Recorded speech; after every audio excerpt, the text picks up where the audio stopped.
르노코리아가 내놓은 최신 SUV죠. 그랑클레오스가 정말 많은 관심을 받고 있습니다. 아무래도 한국 제조사에서 내놓은, 특히 르노에서 오랜만에 출시한 신차이기 때문이 아닌가 싶은데요. 제가 이런 질문을 정말 많이 받았습니다. 그랑콜레오스 하이브리드 시스템은 뭐가 달라? 라는 말이죠. 자, 그래서 준비했습니다. 그랑콜레오스 하이브리드와 아르카나 이테크 하이브리드 시스템이 무엇이 같고 무엇이 다른지 한번 알아보는 시간을 가져보겠습니다. 이제 하이브리드 시스템에 대한 설명은 생략해도 되겠죠? 2개 이상의 다른 동력을 함께 쓰는 것을 뜻합니다.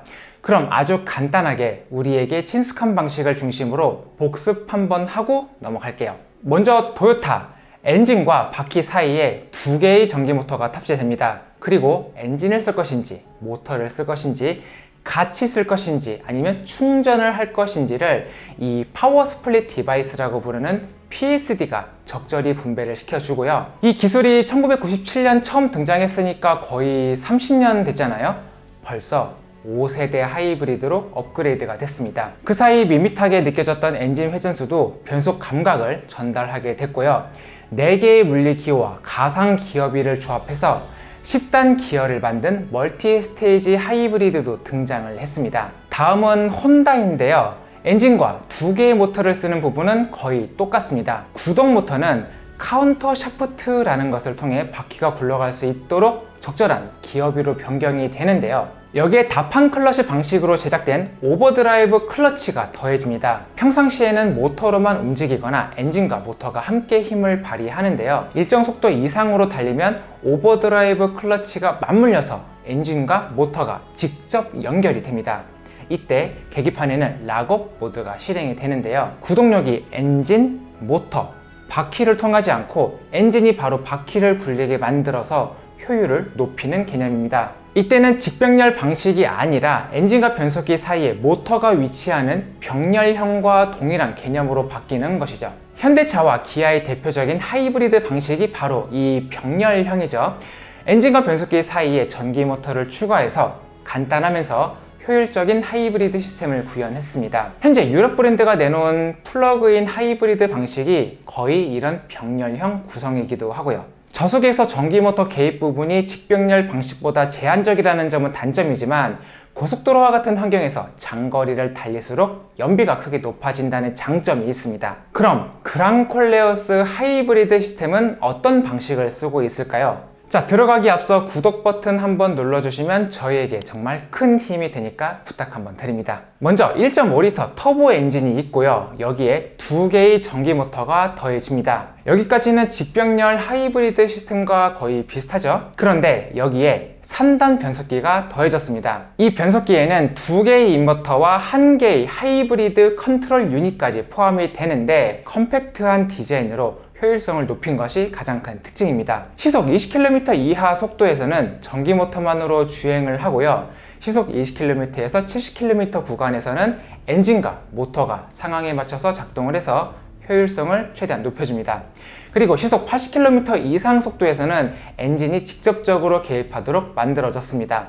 이 혼다의 하이브리드 방식처럼 고속 주행을 할 때 엔진이 모터를 거쳐서 바퀴를 굴리는 것보다 엔진이 바로 바퀴를 굴리는 것이 효율성 측면에서 훨씬 좋기 때문입니다. 반대로 엔진 구동 없이 전기 모터만으로 주행하는 것도 가능한데요. 도심 주행의 75% 수준의 비율을 EV 모드로만 주행을 할 수가 있고요. 최고 시속 130km의 속도에서도 EV 모드만으로 달리는 것이 가능합니다. 이것은 바로 변속기 덕분인데요. 3단 변속기는 상황에 맞춰서 모터와 구동축 간의 기어비를 바꿔주는 역할을 해줍니다. 변속기를 거치긴 해도 전기 모터가 직접 바퀴를 굴릴 수 있기 때문에 변속기의 동력 전달 효율은 97.5%에 이르는데요. 이 변속 속도도 0.1초 정도로 빠른 편에 속합니다. 저단 기어를 통해서 전기 모터에 큰 힘을 이끌어낼 수 있기 때문에 변속기가 없는 상태 대비 50% 성능의 가속 증대 효과도 보이고요. 일본의 직병렬 하이브리드 시스템과 비교하면 30% 더 빠른 가속을 만들어내는 것이 가능합니다. 한 가지 흥미로운 부분은요, 저단 기어를 사용하면 전기 모터의 힘이 증폭이 되기 때문에 급가속을 할 때 무려 502kg 포스미터의 토크를 활용하는 효과도 얻을 수 있다고 합니다. 물론 이 토크는 변속기 내부에서 만들어지는 힘이기 때문에 실제 바퀴로 전달되는 것은 아니에요. 그만큼 큰 힘을 발휘한다 정도로 이해를 하시면 될 것 같습니다. 엔진은 150마력과 22.9kg 포스미터를 만들어내고요. 두 개의 모터와 3단 변속기에서 나오는 출력은 136마력, 그리고 최대 토크는 32.6kgm 수준입니다. 엔진과 모터가 만들어내는 시스템 출력은 245마력이고요. 그렇다면 아르카나로 이름을 바꾼 XM3 하이브리드는 어떻게 다른지도 한번 살펴보죠. 기본적인 구성은 유사합니다. 1.6L 자연흡기 엔진이 있고요. 여기에 전기 모터 2개가 탑재됩니다. 다른 부분이라면 아르카나 하이브리드는 4단 변속기와 전기 모터용 2단 변속기 조합을 통해서 총 6단 구성을 갖는다는 점입니다. 특히 각 단의 변속을 클러치 없이 도그 기어로 바로 맞물리는 방식을 썼다는 점도 특징으로 꼽힙니다. 이 아르카나 하이브리드와 그랑콜레오스 모두 방식은 다르지만 공통점은 있습니다. 바로 도심 주행을 할 때 운전에 75%가량을 전기모터만으로 움직일 수 있다는 점인데요. 다른 제조사가 전기모터로 엔진의 부하를 최소화시켜주는 방식으로 하이브리드 기술을 발전시켰다면 르노는 도심주행 때 전기차처럼 이용하겠다는데 이 초점이 맞춰집니다. 도심주행 비율이 상당히 높은 프랑스 특성이 반영됐다고 볼 수가 있겠죠. 확실히 이 부분은 운전을 해보면 바로 느낄 수 있는데요. 다른 하이브리드 모델은 가속 페달을 조금 깊게 밟으면 엔진이 바로 작동하거든요. 하지만 르노의 하이브리드는 엔진 개입 없이 전기 모터만으로 경쾌하게 나가는 느낌을 전달합니다. 추월 가속을 한다고 한번 가정을 해볼게요. 아무래도 엔진이 개입하면 이 시동이 딱 걸리고 동력을 배분한 다음에 바퀴로 힘이 나오는 이 과정이 운전자 느낌에서 살짝 답답할 수가 있는데요. 르노 하이브리드는 가속 페달을 길게 밟으면 굼뜸 반응 없이 바로 전기차처럼 토크감이 나오면서 쭉쭉 뻗어주니까 확실히 편했습니다. 지금까지 다양한 하이브리드 방식에 대해 간단하게 한번 알아봤는데요. 최근에는 마일드 하이브리드 기술이 발전하면서 일부분 전기 모터만으로 주행이 가능할 정도가 됐습니다. 그리고 플러그인 하이브리드는 1회 충전 주행거리가 100km에 육박하고 있을 정도고요.